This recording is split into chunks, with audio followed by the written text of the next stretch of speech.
Is screen visible? Yes, sir. So it's a diagnostic tool for the upper airway affection. Important to assess the upper airway behavior during sleep. So tailor-made treatment can be decided for every patient. So when the common treatment of CPAP BiPAP is not tolerated by the patient, then you require this particular diagnostic tool. So you should have a natural sleep-like thing, which is mimicked by giving the intravenous agent, and you are able to see the movement of all the structures that are causing the obstruction. So it is difficult to achieve sedation level that resembles natural sleep, and safety is the most important.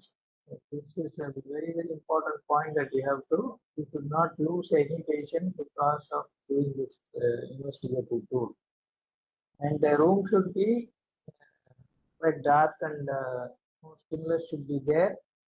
All monitors like ECG, pulse oximetry, bistructural index, all these things should be attached.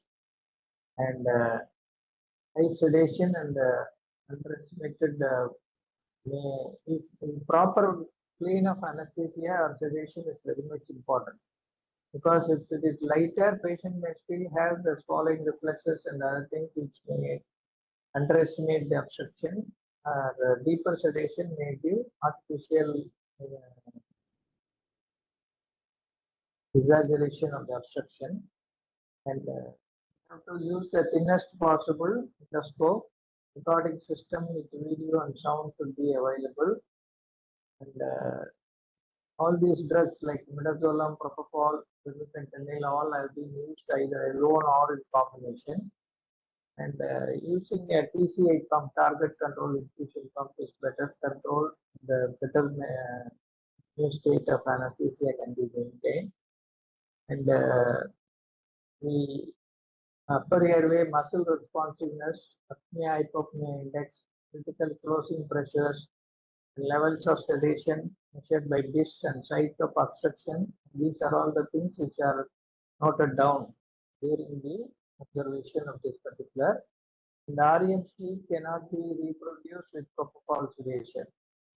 And so DICE usually takes about 15 to 30 minutes. The duration of N2 sleep can be achieved. And so you have to use a combination rather than depending on propofol alone. That is the message that you have to remember. And we can get a snapshot of what is happening during the night, but cannot provide information for the entire night. That is the difference between a overnight polysomnography compared to DICE. So because DICE is done only for a short period, you are able to observe more of the dynamic changes that are there. Whereas in polysomnography, there is no intrusion with a vibroptic scope. So you are just relying on the snoring sound, the muscle movement, the apnea, hypopnea index, all these things are only noted. That is where the DICE becomes useful to assess exactly the anatomical location where the obstruction is being done. And you can use the drug dosage like this, starting from 2 to 2.5, then adjust it. Addition of midazolam will also help in making it to achieve the normal NREM sleep.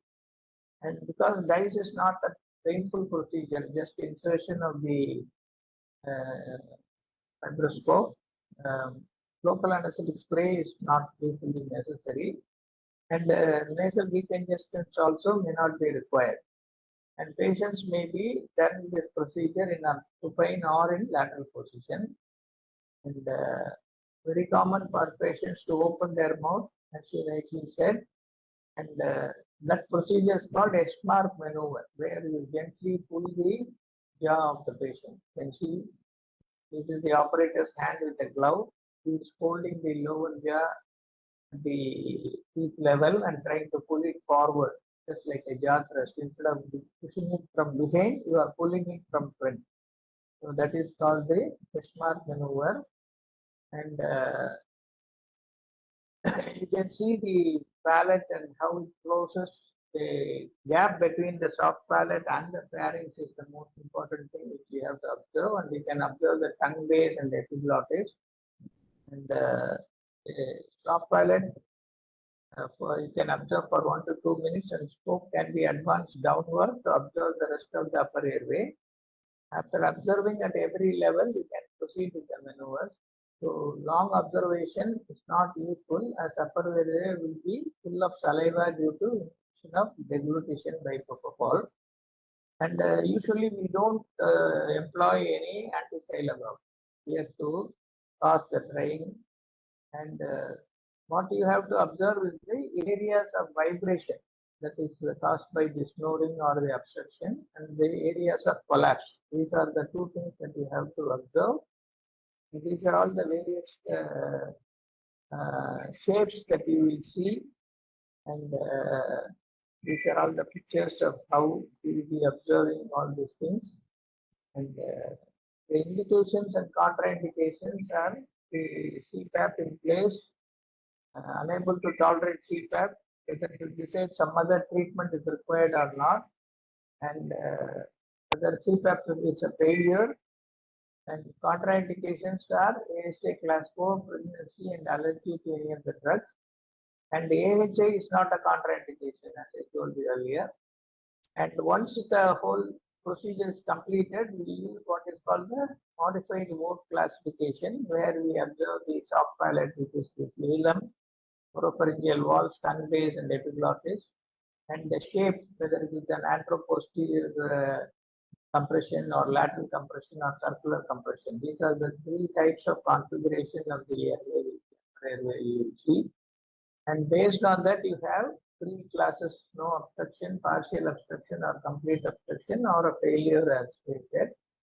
And the parameters that are reported are the level of sedation, lowest oxygen saturation that happened, drugs which are used for sedation, including delivery mode and dose to achieve sedation target level, upper airway findings, and maneuvers performed during the DICE. So this is how the report will be given after doing the DICE.